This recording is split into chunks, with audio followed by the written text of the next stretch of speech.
बहुत समय पहले की बात है। एक विशाल और संपन्न राज्य था जहां के राजा का नाम था वीरेंद्र सिंह। वीरेंद्र सिन्हा अपने पराक्रम और न्यायप्रियता के लिए प्रसिद्ध थे। उनका राज्य समृद्ध था, प्रजा खुशहाल थी और चारों ओर शांति का माहौल था। राजा वीरेंद्र ने अपनी बुद्धिमानी और वीरता से न केवल राज्य को सुरक्षित रखा, बल्कि अपने पड़ोसी राज्यों के बीच भी उनका बड़ा सम्मान था।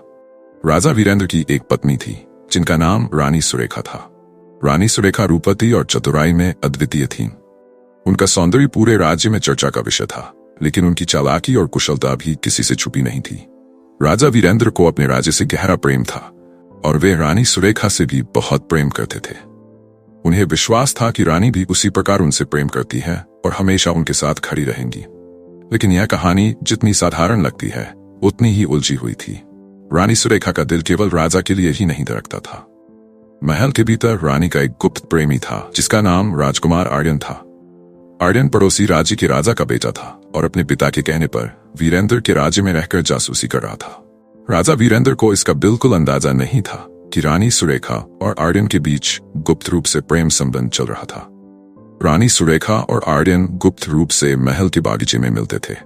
रात के अंधेरे में जब महल के सभी लोग सो जाते, तब दोनों चोरी छिपे मिलते और राज्य के गुप्त राज पर चर्चा करते।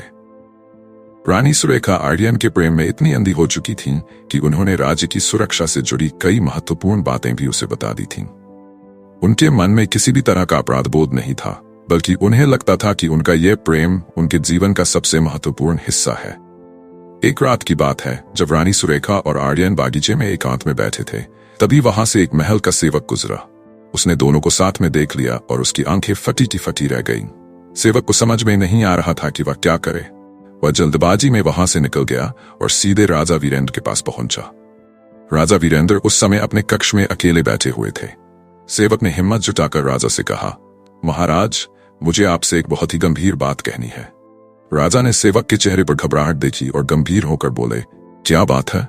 तुम इतनी घबराए हुए क्यों हो? सेवक ने कांपते हुए कहा, महाराज, मैं जो बात कहने जा रहा हूं वो आपके लिए बहुत ही चौंकाने वाली हो सकती है। मैंने रानी सुरेखा को महल के बागीचे में एक अजनबी व्यक्ति के साथ देखा है। मुझे लगता है कि वह व्यक्ति कोई और नहीं बल्कि आपके राज्य का दुश्मन है। राजा वीरेंद्र को यह सुनकर बहुत गुस्सा आया, लेकिन उन्होंने तुरंत कोई प्रतिक्रिया नहीं दी। उनके मन में उथल पुथल मच गई थी। उन्होंने सोचा कि कहीं यह सेवक की कोई गलतफहमी तो नहीं है। उन्होंने ठंडे दिमाग से काम लेने का निश्चय किया और सेवक को आदेश दिया कि इस बात को किसी और से साझा न करे। राजा ने खुद इस रहस्य की तहकीकात करने का निश्चय किया। अगले दिन राजा ने अपनी गुप्तचरों की एक टीम बनाई और उन्हें आदेश दिया कि वे रानी के हर कदम पर नजर रखें। राजा का दिल टूट चुका था, लेकिन उन्होंने खुद को मजबूत रखा और सच्चाई का पता लगाने के लिए शांत दिमाग से काम लिया। कुछ दिनों तक गुप्तचरों ने रानी सुरेखा की हर गतिविधि पर नजर रखी और राजा को बताया कि रानी वाकई रात के समय बागीचे में एक आदमी से मिलने जाती है। यह आदमी कोई और नहीं बल्कि राजकुमार आर्यन था, जो पड़ोसी राज्य से था।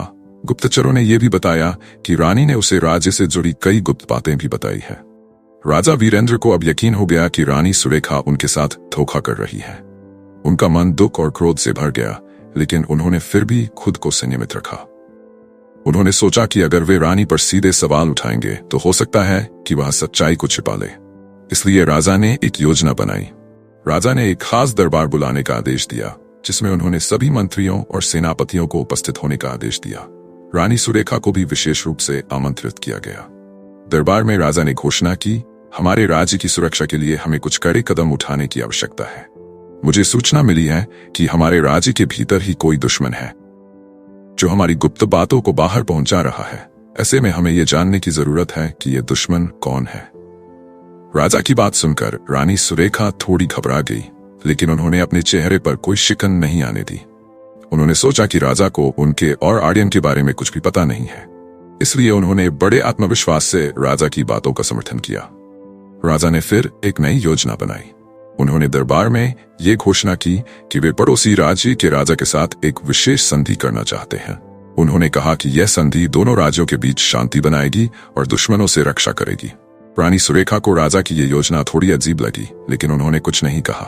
उसी रात जब वे और आर्यन बागीचे में मिले, तो रानी ने राजा की इस योजना के बारे में आर्यन को बता दिया।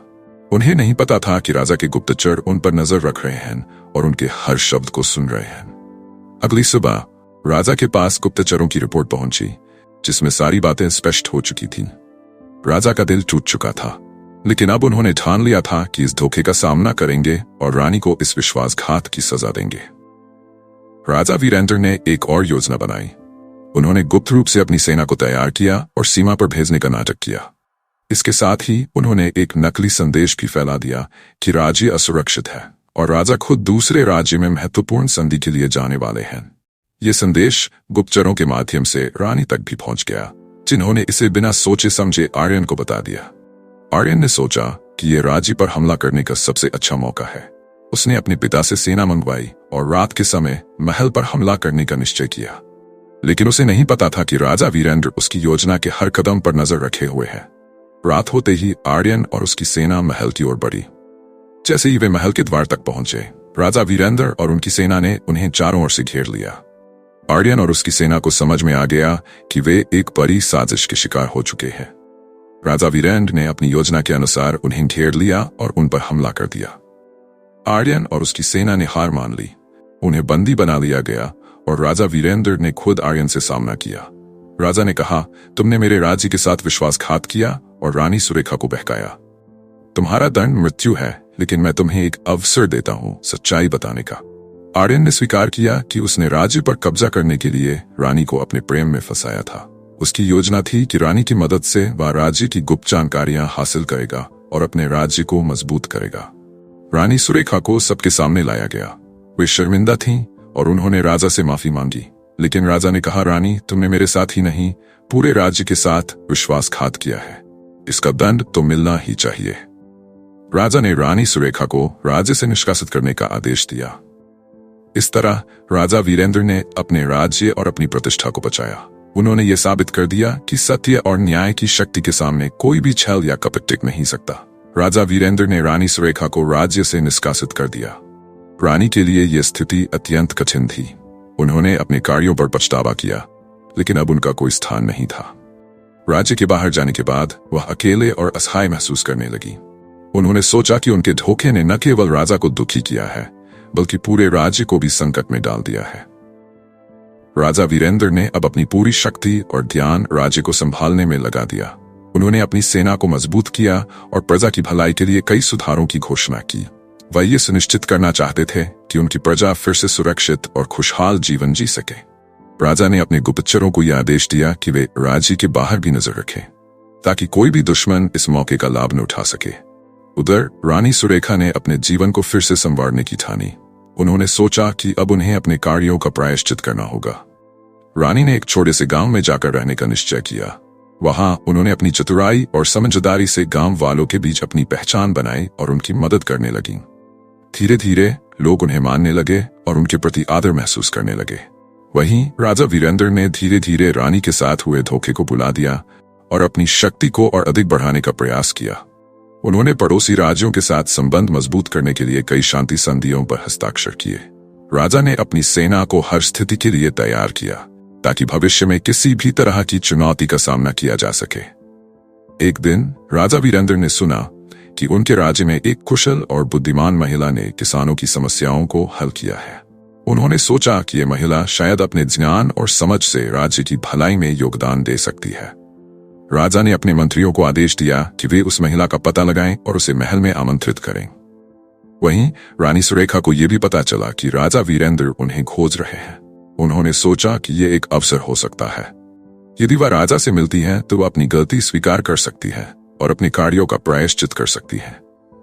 रानी ने अपने ज्ञान और समझदारी का उपयोग करते हुए राजा से मिलने के लिए महल का रास्ता खोजा। उन्होंने अपना नाम बदलकर संध्या रख लिया और गांव से सीधे महल पहुंची। रानी ने राजा के सामने अपने ज्ञान और अनुभव को साझा किया और कहा, महाराज, मैं जानती हूं कि मैंने गलतियां की है, लेकिन मैंने अपनी गलतियों से सीखा है। मैं अब आपके राज्य के लिए सेवा करना चाहती हूँ। राजा वीरेंद्र ने रानी की बातों को ध्यान से सुना। उन्हें पहले तो संदेह हुआ, लेकिन फिर उन्होंने महसूस किया कि यह वही चतुर और बुद्धिमान महिला है जिसने गांव में सुधार किया है। राजा ने रानी की बुद्धिमत्ता की सराहना की और उसे राज्य की सलाहकार नियुक्त किया। लेकिन रानी सुरेखा ने राजा से एक बात छुपाई। उन्होंने अपनी पहचान को छिपा रखा था। वह नहीं चाहती थी कि राजा जाने कि वह वही रानी है जिसने उसे धोखा दिया था। महल में रहकर रानी ने राज्य के विकास में महत्वपूर्ण भूमिका निभाई। उन्होंने किसान सुधार, शिक्षा और स्वास्थ्य पर ध्यान दिया। धीरे धीरे राज्य में खुशहाली लौटने लगी। राजा वीरेंद्र ने रानी की योग्यता की प्रशंसा की और उसे अपने साथ कई महत्वपूर्ण कार्यों में शामिल किया। लेकिन रानी के मन में एक आंतरिक संघर्ष था। वह सोचती थी कि क्या ये ठीक है कि वह राजा के विश्वास को फिर से जीतने की कोशिश कर रही है, जबकि उन्होंने उसे धोखा दिया था। एक दिन रानी ने खुद से कहा, अगर मुझे सच्चाई बतानी है तो मुझे यह भी देखना होगा कि राजा कैसे प्रतिक्रिया करेंगे। इसलिए एक रात जब राजा वीरेंद्र बगीचे में टहल रहे थे, रानी ने अपने हृदय की बात कहने का निश्चय किया। उन्होंने राजा के सामने आकर कहा, महाराज, मैं आपसे कुछ कहना चाहती हूँ। राजा ने देखा कि वह वही महिला है जिसने उसके राज्य के लिए इतनी मेहनत की है, लेकिन वह सोचने लगा कि क्या वह रानी सुरेखा है या कोई और। रानी ने साहस जुटाया और कहा, मैं वही हूं जो आपको धोखा दे चुकी हूं, लेकिन मैंने अपने कार्यों का प्रायश्चित किया है और अब मैं आपके राज्य की भलाई के लिए सेवा करना चाहती हूं। राजा वीरेंद्र को यह सुनकर आश्चर्य हुआ। उन्होंने अपनी भावनाओं को नियंत्रित किया और कहा, तुमने मुझे बहुत दुख दिया है, लेकिन मैंने तुम्हारे कार्यों को देखा है। क्या तुम सच में अपने कार्यों का प्रायश्चित कर रही हो या ये एक और छल है? रानी ने अपनी आंखों में आंसू भरकर कहा, महाराज, मुझे अपनी गलती का एहसास हुआ है। मैं केवल आपके राज्य की भलाई चाहती हूँ। मैं जानती हूँ कि आपने मुझे क्षमा नहीं किया होगा, लेकिन मैं चाहती हूँ कि आप मेरी सच्चाई को जानें। राजा वीरेंद्र ने कुछ क्षण सोचा। उन्होंने देखा कि रानी ने अपने कार्यों से अपना स्थान फिर से प्राप्त किया है। उन्होंने कहा, यदि तुम सच में प्रायश्चित कर रही हो तो मैं तुम्हें एक और मौका देने के लिए तैयार हूं, लेकिन ध्यान रखना, विश्वास एक बार टूटता है तो उसे फिर से बनाना आसान नहीं होता। रानी ने सिर झुका लिया और कहा, मैं जानती हूं महाराज, मैं आपकी हर बात को मानूंगी। इस तरह राजा वीरेंद्र ने रानी सुरेखा को एक मौका दिया। उन्होंने उसके कार्यों की सराहना की और उसे राज्य की सलाहकार के रूप में अपनी जगह दी। रानी ने भी अपने कार्यों के प्रति सजग रहकर न केवल राजा का विश्वास जीता, बल्कि राज्य की भलाई के लिए भी काम किया। इस घटना ने राजा और रानी के बीच एक नया रिश्ता स्थापित किया। धीरे धीरे राजा ने रानी के प्रति अपने दिल में जगह बनाई और दोनों ने मिलकर राज्य को आगे बढ़ाने का संकल्प लिया। राजा वीरेंद्र और रानी सुरेखा ने मिलकर न केवल अपने राज्य की रक्षा की, बल्कि यह भी साबित कर दिया कि विश्वास और सच्चाई की शक्ति सबसे बड़ी होती है। उन्होंने ये समझा कि भले ही उन्होंने गलती की, लेकिन अगर दिल से प्रायश्चित किया जाए तो एक नया रास्ता हमेशा सामने आ सकता है। राजा और रानी ने मिलकर राज्य को एक नई दिशा दी और राज्य की खुशहाली और समृद्धि में चार चांद लग गए।